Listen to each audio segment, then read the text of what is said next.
All right, so everybody, welcome to another meeting and Zoom meeting of the Rotary Club of Livermore. And I will ask, let's see, Ted Michaels, would you be willing to lead us in the Pledge of Allegiance? Everybody else put yourself on mute, please. Sure, I'd love to. I pledge allegiance to the flag of the United States of America and to the republic for which it stands, one nation, under God, indivisible, with liberty and justice for all. That's Ted. And so Michael and Stu, Slung, Michael, are you gonna give us an introduction?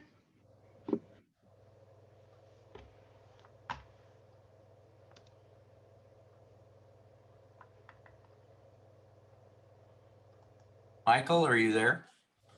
What happened to Michael? I don't know, but I'll Oh, go there ahead. he is. I see him. Oh, Michael, wait. you're still muted. So I was muted the whole time I'm talking? Yeah. Well, what can I say? It's Veterans Day. So we came up with the Veterans Day song, and I ended up playing the drums, which actually are fireworks. So you will see that happen live and in person. Here we go. Are you ready?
Thank you very much, Michael and Stu. Perfect song. Dennis O'Brien, will you please share your thought for the day? Hello, Rotarians, and happy Veterans Day. Let's see. There we are. Let's see. A few years ago, a bunch of veterans were polled, and they came up with a dozen or so things that they would like you to know about them. First, we're not all soldiers. We're airmen and Marines, and Coast Guardsmen and sailors, and whatever we're calling Space Force people these days. And we haven't all fought in the infantry.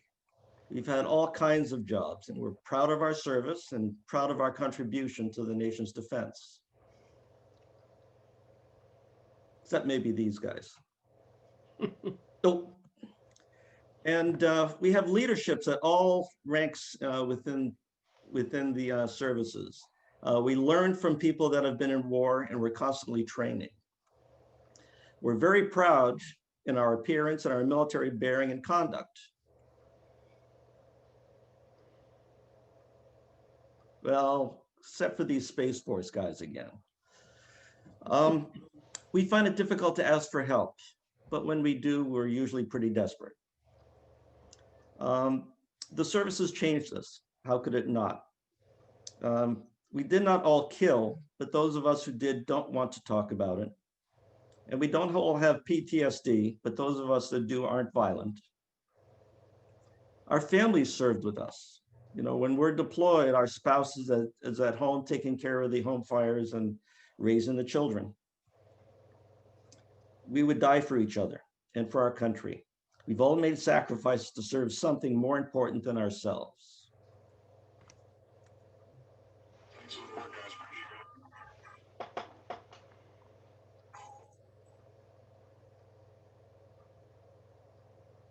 And that's just because the Air Force is so cool. Back to you.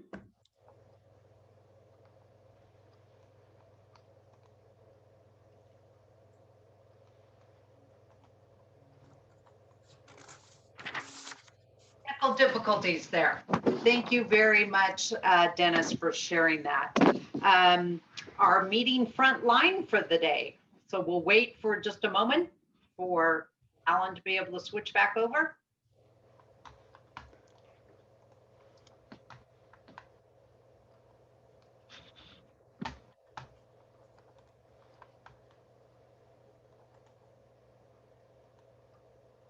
All right, so once again, thanks everybody who makes our meeting happen. Jeff for being our Zoom host, Christina is our Spur reporter, Alan's doing a great job with the AV, Don will be publishing the Spur this week. Sheila is our Zoom greeter and did a great job with that, and David is our Zoom chat monitor. I know we have a number of guests with us today, so let's start with some visiting Rotarians. I think I saw at least Jill Durek from the Morning Club. Jill, if you want to say hello. Sure. Hi, everybody. I am from Livermore Valley Club, past president, and also assistant governor for Area 4. Welcome, Jill. And I think I saw Gary Schwagerly. Are you here with us today? Yes, good afternoon. Great to be with you and really enjoying the program. You guys always do a great job. And I'm with the Downtown Pleasanton, the original club. So anyway, happy Veterans Day. Happy Veterans Day. Welcome, Gary. Any other visiting Rotarians? I know we have a number of other guests who are joining us for the special program today.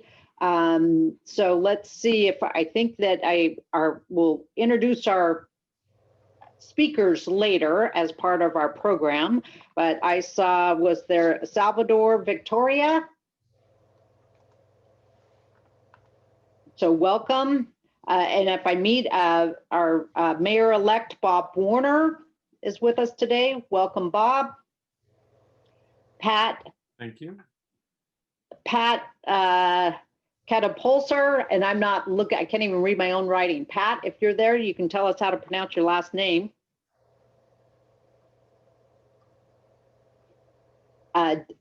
Daniel Pryor. Oh, Pat, there you are. Would you like to introduce yourself quickly? Oh, Pat, that's John. Hi, John. Welcome to have John with us. Thank you. Welcome, John. Everybody wave to John. Glad to see him. Daniel Pryor's with us again. Welcome back, Daniel.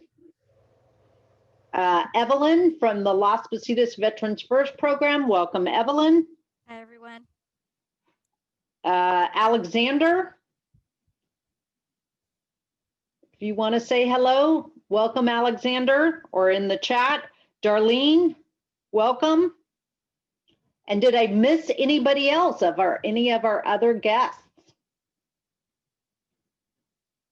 I just noticed we have a visiting Rotarian, John Shirley. Welcome. Oh, John Shirley, welcome. Well, John's a member emeritus of our club, so we count him as our member, and we said hello to him. So thank you, Alan.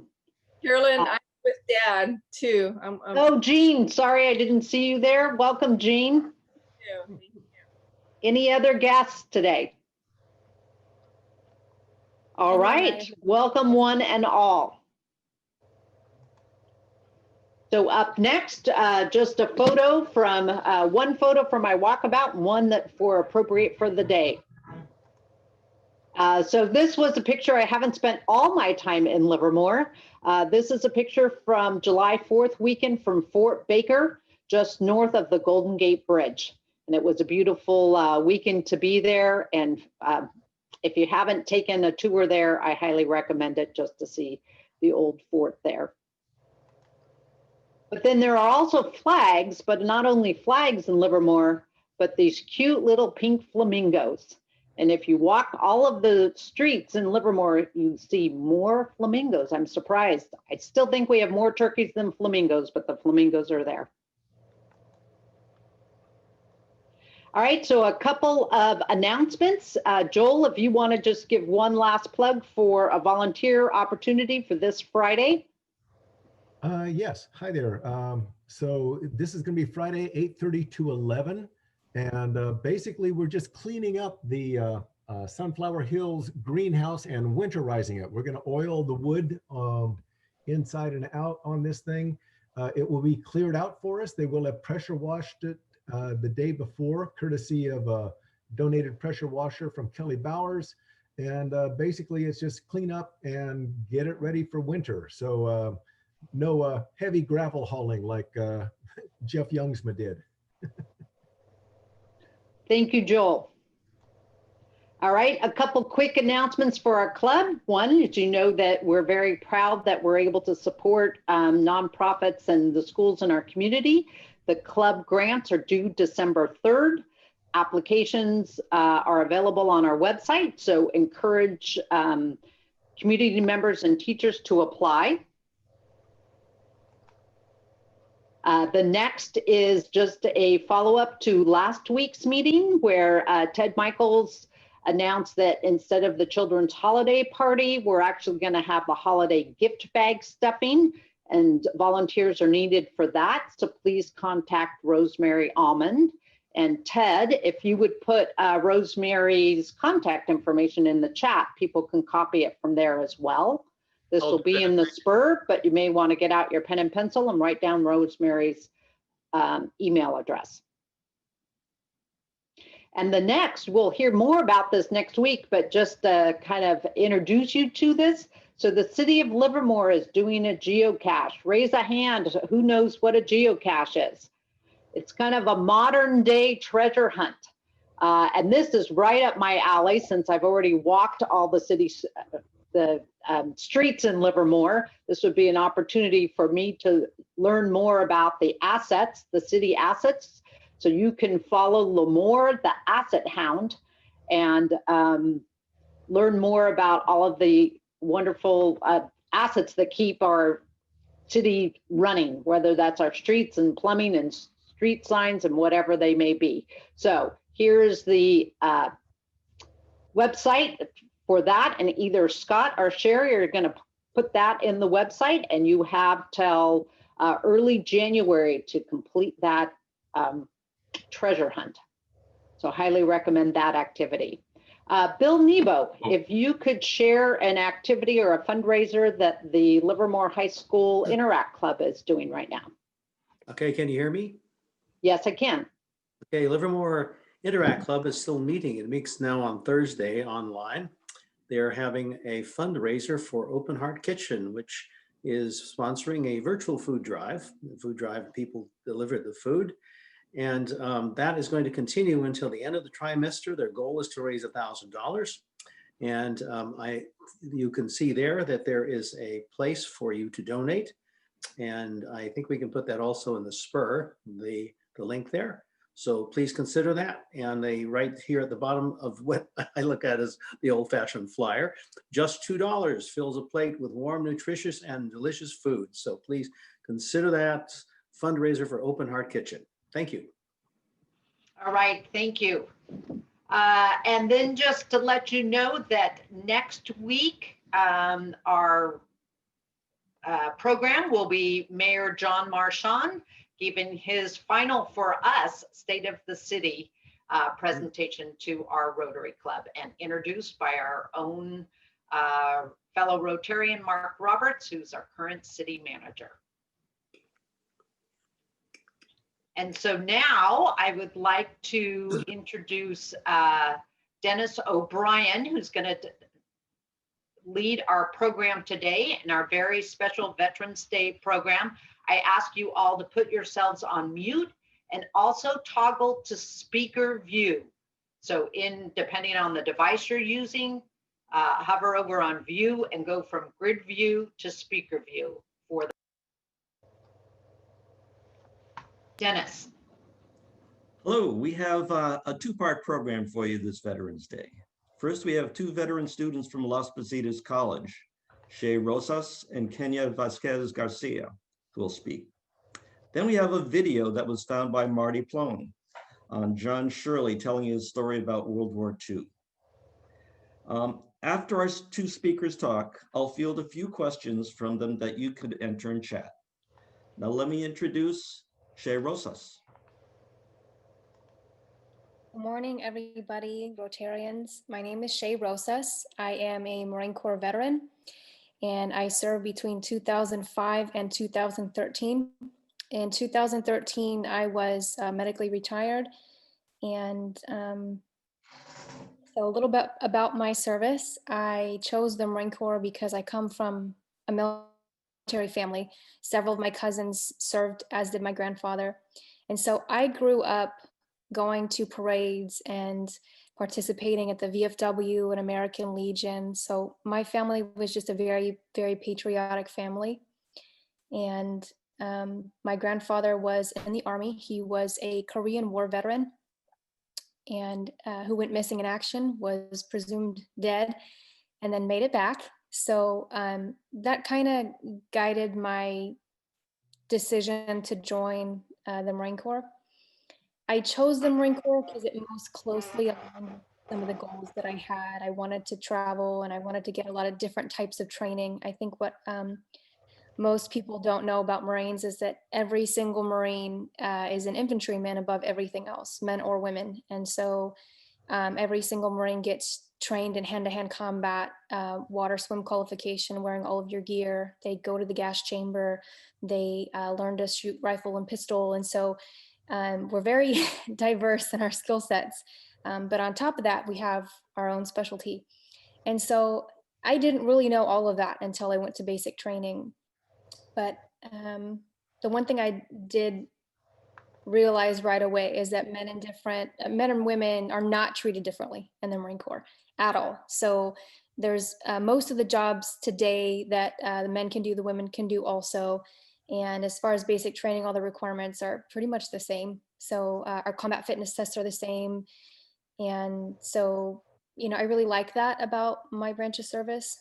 The types of training that I had, extensive. I started off in supply. I went through crash fire rescue school, so I got trained as a firefighter and an EMT. Then I went to train as in supply, and I did that for a little bit. I I served with the Amtrak unit, so the AAVs, the vehicles that go from land to water. I was there for a long time, and I helped establish the LVT Museum on Camp Pendleton. So I kind of cataloged everything and archived everything with UCSD and SDSU. And I was one of the first female color guard sergeants. I was also the first, I trained the first amputee color guard in the Marine Corps. The other jobs I had, I deployed to Korea as a military police officer. I also worked at the Wounded Warrior Unit in my second enlistment, where I did public affairs and I was the unit information officer. And then I kind of graduated to being like the liaison for dignitaries that we had come aboard the base. I worked very closely as the administrative assistant and kind of aide de camp for the command element. So I traveled a lot to all of our different detachments. I implemented, developed different training policies and transition policies for the wounded, ill, and injured service members.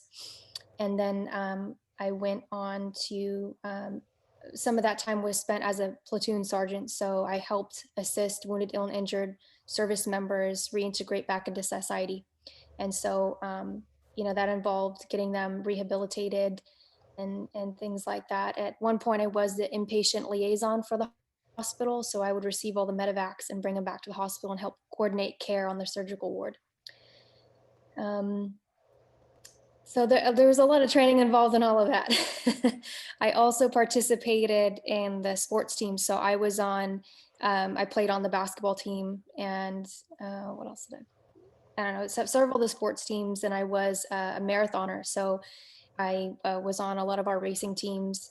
So just a lot of different things in the Marine Corps. I was stationed mostly at Camp Pendleton, San Angelo, Texas. I went to North Carolina, South Carolina for some training, and then Korea. So that's where most of my training was done. But I was also at Miramar at one point, in San Diego, the Recruit Depot in San Diego, and then aboard the Naval Medical Center, San Diego.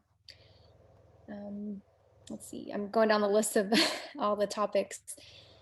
What changed me in the service? I don't think any person goes into the military and comes out unchanged. I think there's a lot of things that we experience. And because there's so many high and lows, there's death, there's tragedy, there's really thrilling things that we could do, like rappelling, and the different types of training we receive, and deployment, and the things that we see and do on that.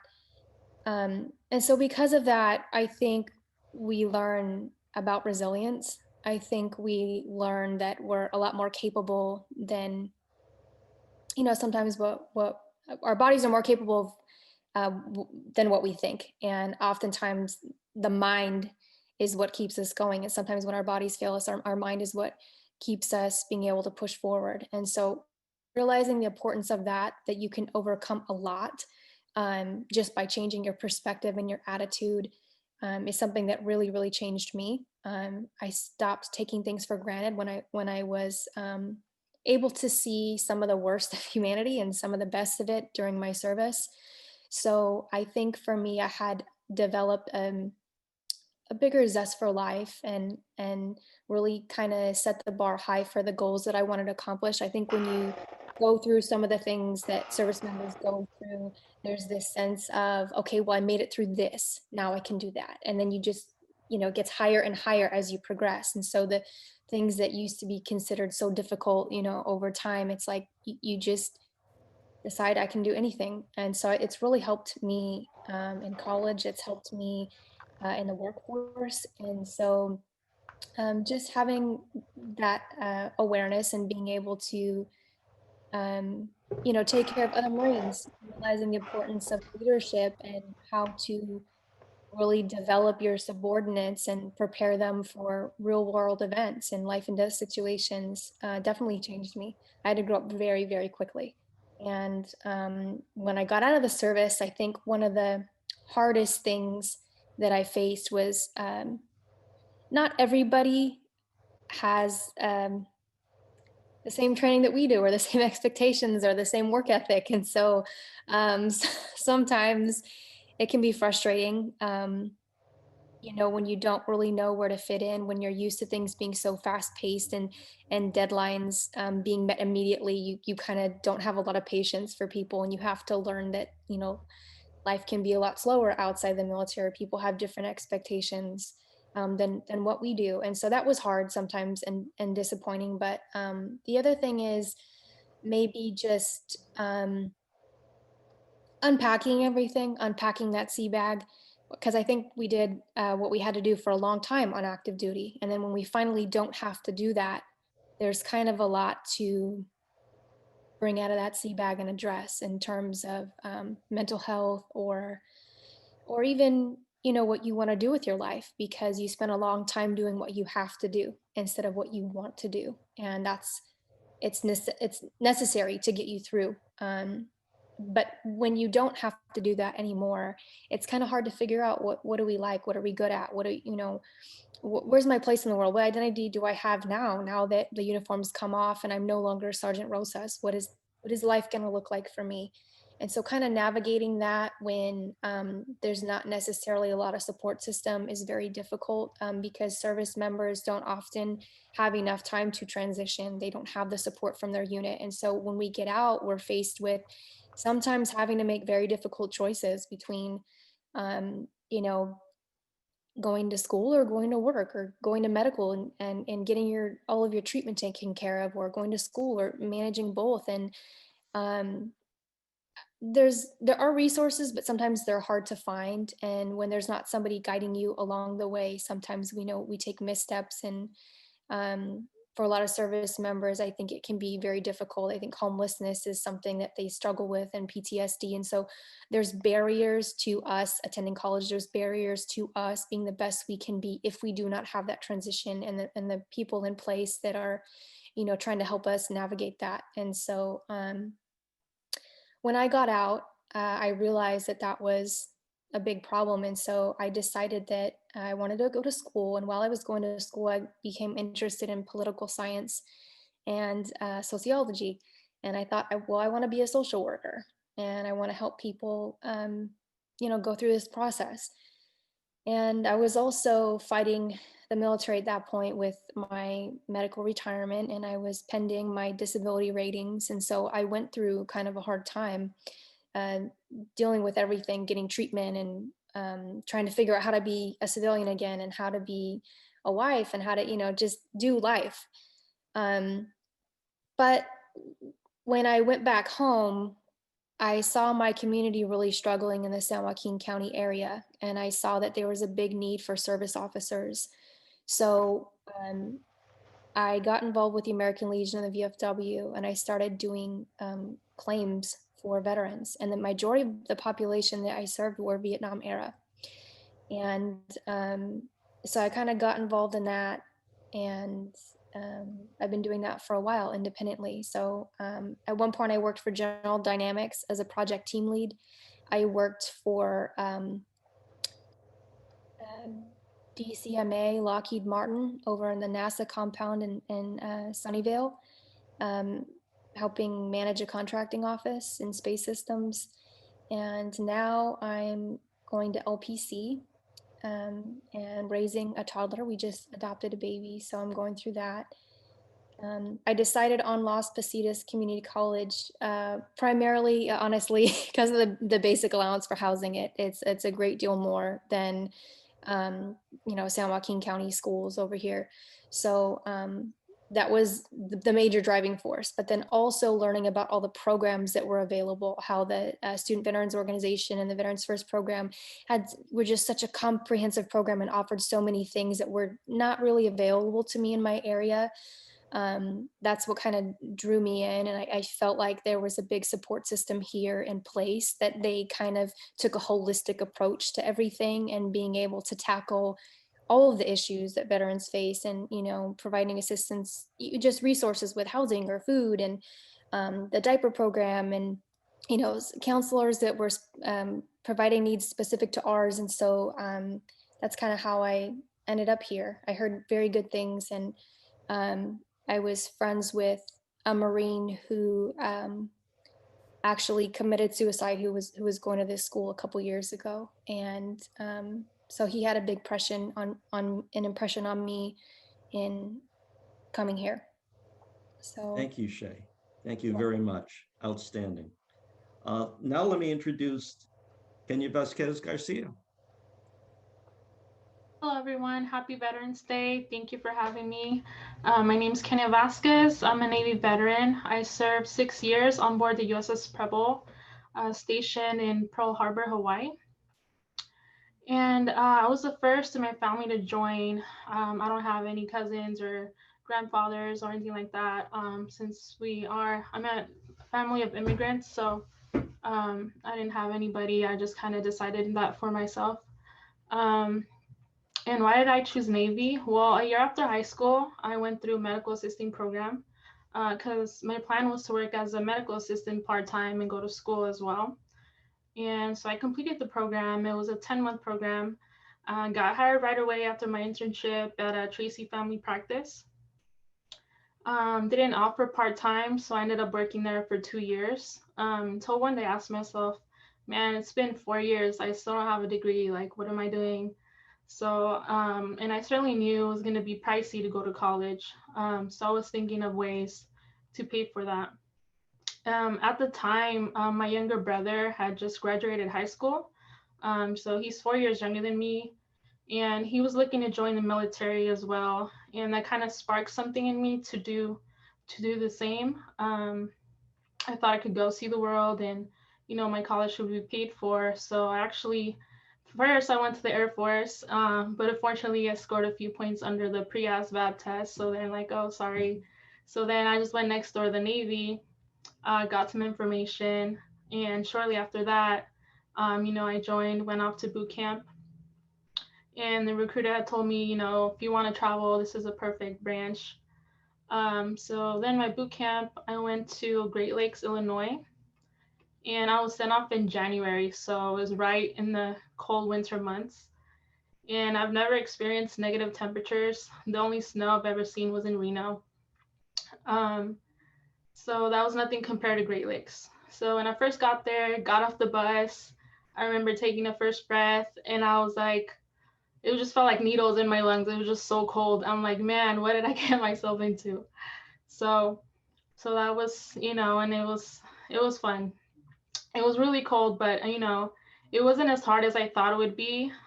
So got through that. And when choosing my job, um, since I was interested in the medical field, I wanted to get a hospital corpsman because I was always interested in biology and the human body and stuff like that. And I was a medical assistant for 2 years, so I thought that that would go and help me if I had got that job. But of course, it wasn't available at the time, so they made me choose a different one, and I went with sonar technician. The recruiter said it was a good job, and the description sounded fun, so I'm like, okay, let's do it. And basically, it's just like radar under the water. During deployments, we look for enemy submarines. Our job was to track them, make sure they weren't doing any sneaky stuff. And then, so while I was on board Preble, other training that I got, I got my surface enlisted warfare pin. So it's a special qualification we have to get, in case the ship goes under attack. We kind of know a little bit of firefighting, damage control, a little bit of first aid. So I got all that training as well. And let's see, I was stationed, like I said, in Pearl Harbor. That was my whole enlistment on the USS Preble, and I was deployed 3 times overseas and visited countries like Japan, South Korea, Australia. I got to see the dinosaur-like crocodiles there, so that was cool. Singapore, Philippines, Guam, Malaysia, Bahrain, Dubai, so it was all over. And yeah, the deployments were hard for me.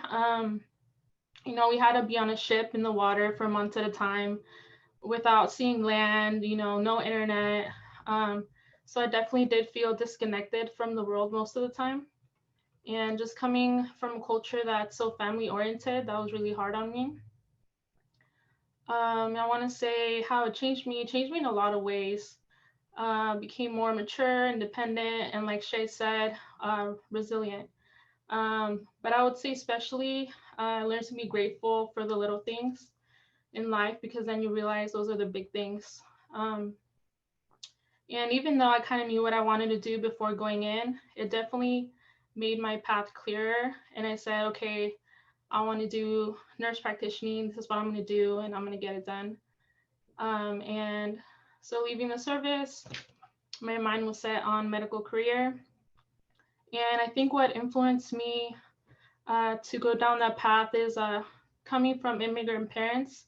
They're always working paycheck to paycheck, never had any health care. So when they were sick, they just kind of suck it up. They only went to the doctor during like emergencies. So I just want to become a nurse practitioner and offer some free services to like low-income families of immigrants that don't have access to healthcare. And also I'm very fascinated, like I said, about science, human body, so it's definitely a career that I would enjoy. And what made me decide on Las Positas, so I've always heard a lot of great things about Las Positas from friends, so that's why I decided to come here. And I'm currently not using my benefits. I want to save that for the more expensive nursing school.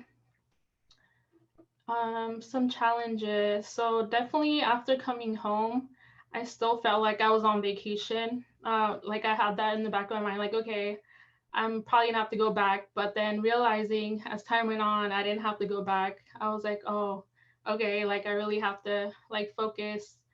Everything got a little real, and I was just scared, anxious of going back to school after not being in school for so long. But thanks to my family and the Veteran Center here at Las Positas College, that was so welcoming and helpful, and that made it much easier transitioning from military to student. But definitely the service has made me stronger and more confident in everything. And thank you again for this opportunity. Thank you very much, Kenya. That was wonderful. Let's see, I'll field any questions. I haven't seen any questions posted in chat as yet, but I've got a few. Uh, if you could unmute yourself, Shay and Kenya. Were either of you married while you were in the service? I was not, no. I was for about a year. It was my high school sweetheart, and we ended up not being able to get stationed together. So we knew there was a possibility of that beforehand. But after he deployed twice and then we couldn't get stationed together, because he was, I think, like 2 hours away from me. It was just very, very hard on us. And so we had to maintain different households. And there was a lot of other issues that complicated that. So I was divorced after a year. I understand. I understand. Kenya, how did the military change you? Well, like I said, like Shay said, it definitely spiked some confidence, and it kind of made me think like I can do anything I set my mind to. So I definitely have a goal, and I want to meet that goal. And yeah, that's really how it changed me, I want to say. Yeah, I understand. So how was the food in the Marines and in the Navy? I thought the Navy chow halls were amazing. Are you really serious? Navy's not, I mean, the Marine Corps not so good. I mean, compared to ours, yes, you had better food. So I would actually, when I worked in the hospital, as at the Wounded Warrior Detachment, I would always go over there to get food instead of driving to our chow hall, because it just seemed like they always had better food. But it wasn't bad. I mean, we are well fed, and there's a lot of options. So not a lot to complain about now. Let's see, I got a provocative question from Todd Steffen. He asks, what is the best branch of the military?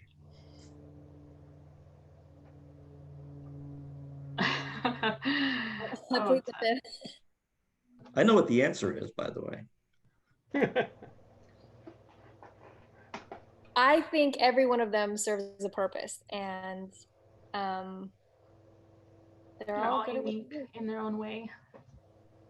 It's definitely, I would say, like if you're going to decide what branch you should go into, then it's not a one size fits all. So there are certain things that are very specific to each branch of service that you would have to consider.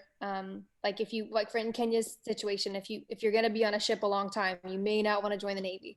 If you're not interested in having to train in all types of different climates and have to do all these other things outside your job, I would say don't join the Marine Corps. But I can't speak on other branches of service. Just depends on your personality and your goals, what you'd want to do. Let's see, I have a question here. Kenya, did you grow up in Livermore, or where did you grow up? So actually, I was born in Mexico, and my parents brought me here when I was like, I think I want to say 3 years old. We lived in Arizona for a couple years, and then we moved to Redwood City. And then from Redwood City, we went to Tracy. I think I was like in the 3rd grade. And then I grew up in Tracy for most of my life, and then went off to the Navy. Were you a citizen when you were in the Navy? Yes. Yes, I was. Let's see. A question for both of you from Pat Coyle. Can you ask if either encountered discrimination based on gender in the military? A provocative question, I know. I'm gonna let Ken answer that first. We had this program of equal opportunity. So they always said if you were facing any type of discrimination or if something's unfair, then kind of like this open door policy. So I didn't face that type, but I mean, there's always like stereotypes and stuff like that, especially with my peers. They're all joking around and like, talking about, our culture and stuff like that. But, you just learn to have thick skin and not let it affect you. So Okay. That was my experience. For Shay, you were in the Marines. Is it true that Marines eat their crayons? Maybe some. I think there's a 10% in every population. Okay. Let's say you still have the crayons that were issued to you then. No. Okay.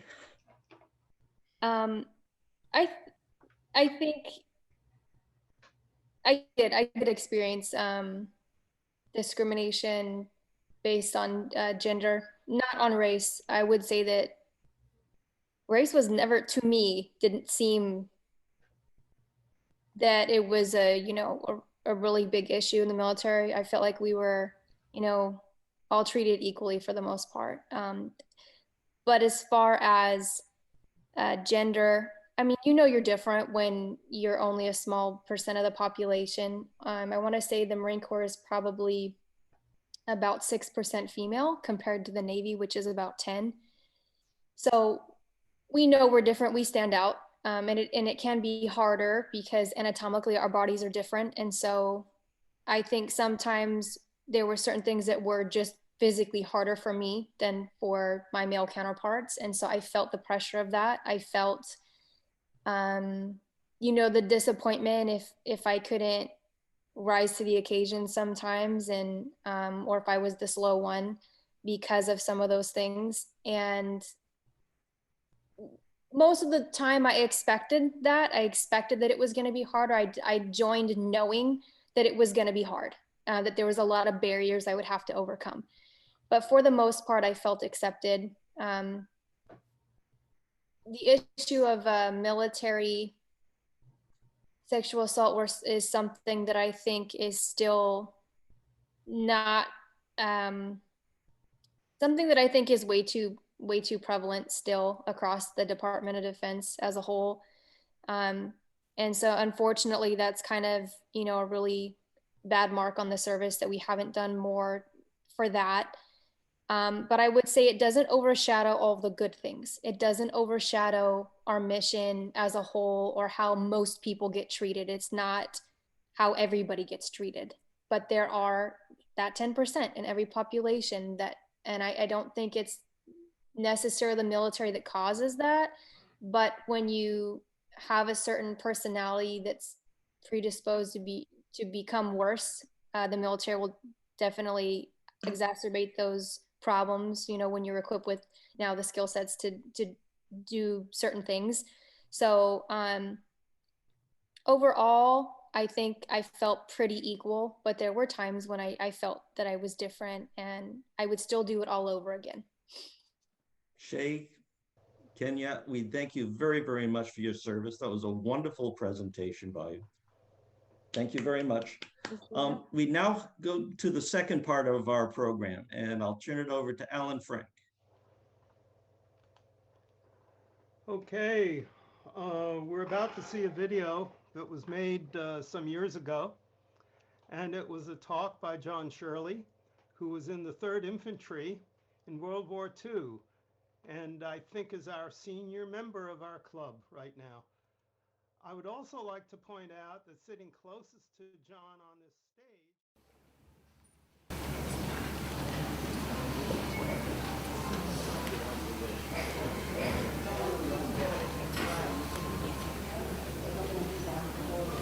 Well, veterans, ladies and gentlemen, my privilege and the college staff.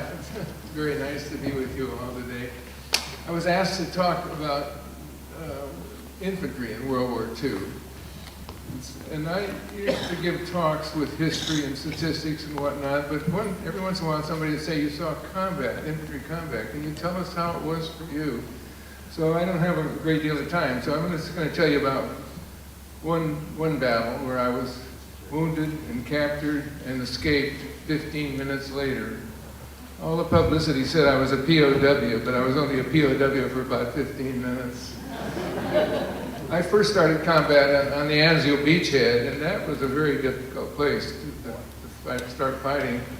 And my first combat was on the breakout, and we entered Rome 12 days later. But my division had 3,300 killed and wounded in 12 days, which is a lot of fighting. We occupied Rome for a couple of weeks, then went down to Naples and practiced for the landing of southern France. And I was the squad leader. Actually, on Anzio, on that first, I was assistant squad leader. 4 days later, I was an acting platoon leader. That's how many casualties. Five of the six of our officers were killed or wounded in that time. And so now we landed on August 15th in southern France. And I was about to be in the squad leader. It was an easy landing. We had casualties. I had a man killed and 3 wounded in the first hour, but the Germans didn't put up much of a fight in southern France. And on D+2, this German 19th Army, which is a big army, 170,000 men, and maybe some women, I don't know, but they were asked to retreat. So we followed them up towards the Rhine River. We went 400 miles in 1 month, fighting a lot of rear guard. We got to the Rhine River at Strasbourg, and we were the first American division to reach the Rhine River. And so, gosh, we'd been living in foxholes for 2.5, 3 months, eating canned rations, no hot meals. Finally, we get to Strasbourg and we have a break. We didn't have to dig a foxhole, we had our kitchen, and we thought, oh, this is wonderful. But it only lasted, we thought we'd have Christmas dinner there, but it only lasted on the 19th of December. We were loaded, we had to strike camp and load up in trucks and go down towards Colmar. And the last French soil the Germans occupied was the Colmar pocket. It was about 200 miles, oh no, it's about 100 miles long and 30, 45 miles wide. And the French army and some of American divisions were trying hard to eliminate the Germans there.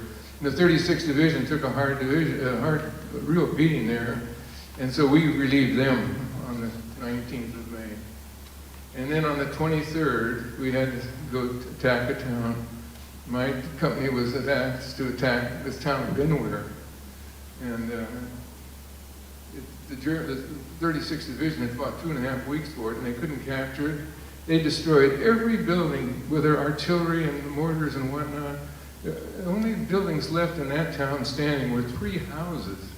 And the only 3 pre-war buildings in that town are 3 houses. The church, the convent, the schools, city hall, wineries, everything was destroyed by the 36th Division.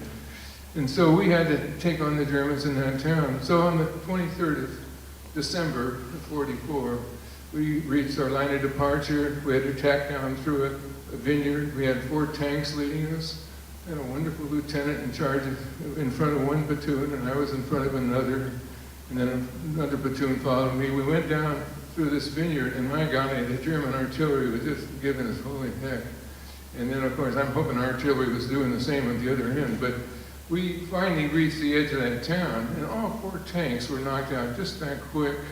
German tanks and Panzerfaust.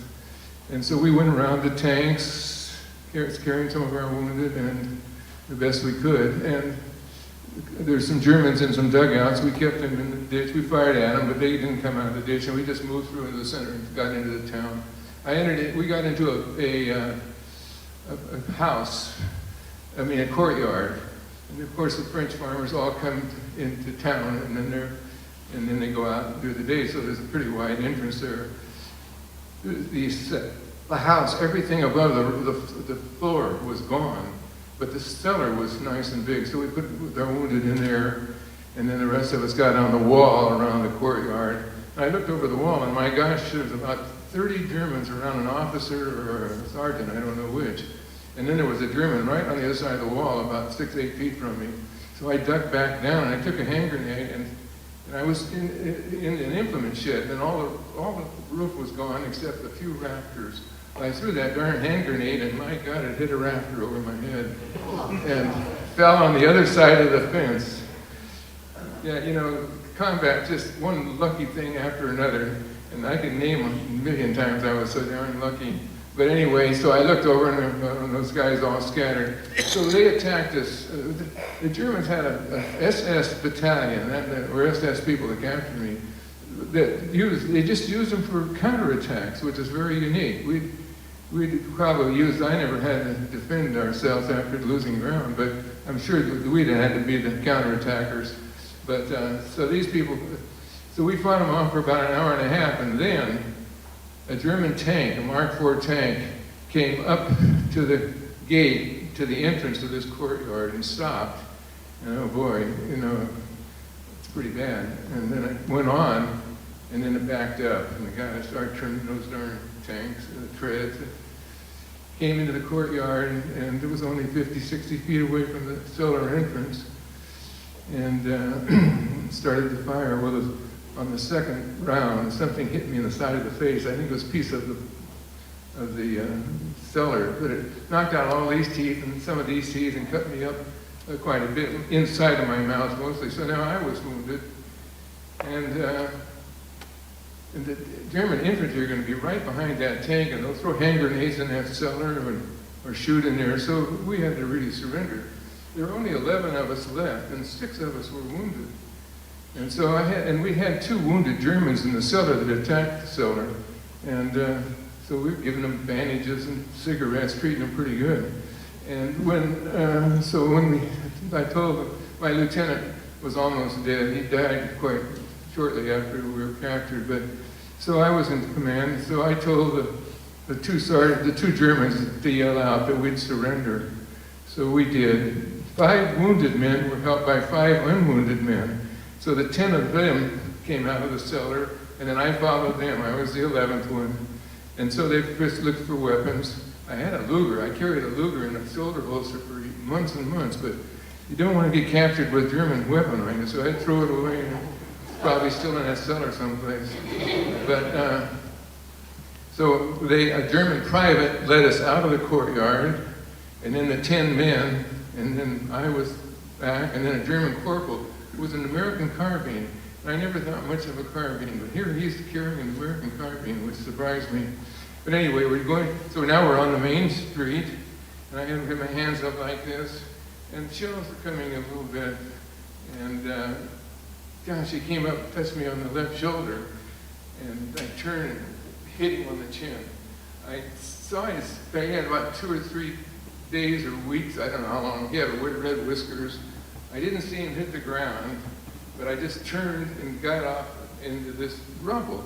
And if those buildings had been intact, there'd be no way I could do this, but they're just nothing but destructive buildings. So I got up into the rubble, and I worked my way back to kind of the way we came in, and then I got onto another street that we'd been on, and I hugging the walls at the edge of the street, and went a little ways, 100 yards or so, and 2 men from the 2nd platoon waved me into a house.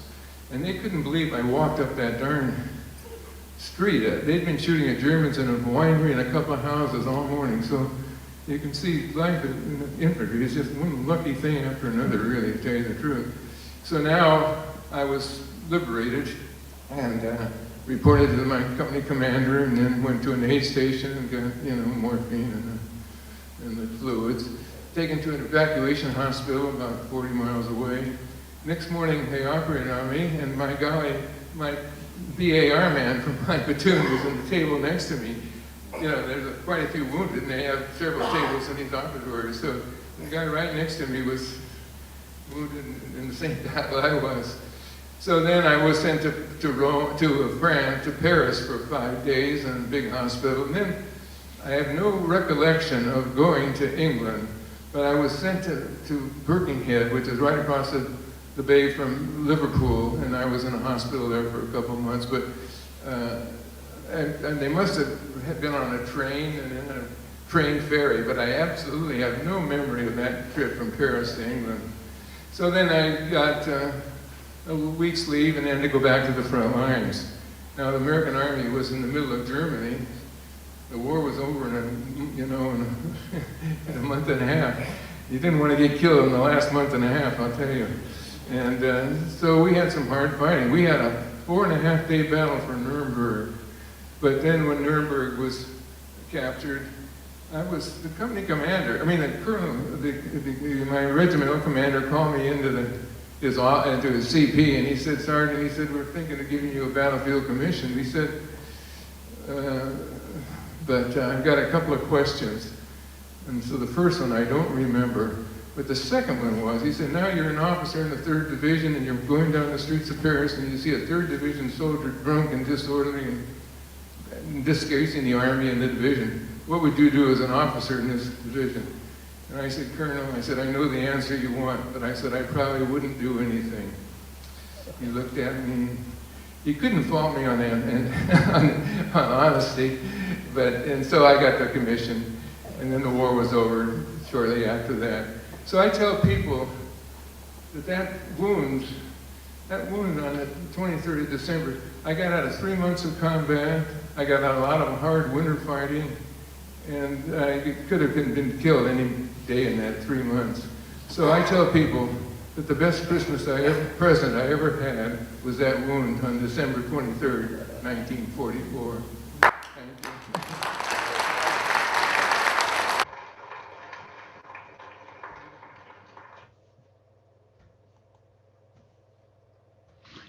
Well, thank you I have to say thank you very much to all of our veterans in this club, for our presenters today, Shay and Kenya.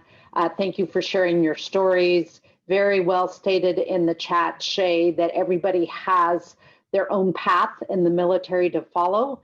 And as John shared with us, we appreciate and are very grateful for the service, for your service. And I'm grateful for the service of all my fellow Rotarians who have served in the service themselves or have been family members. We just appreciate everything that you do for our country and the pride that you show for the wonderful country we live in. So next week, as Alan showed, we will have Mayor John Marchand giving us a state of the city. So thank you all for joining us. Thank you, Jean, for joining us. Thank you, Todd Steffens, for your continued leadership of the Veterans First program at Las Positas College, and all of our other guests who were here with us today to help commemorate and honor this Veterans Day. Thank you all, and goodbye.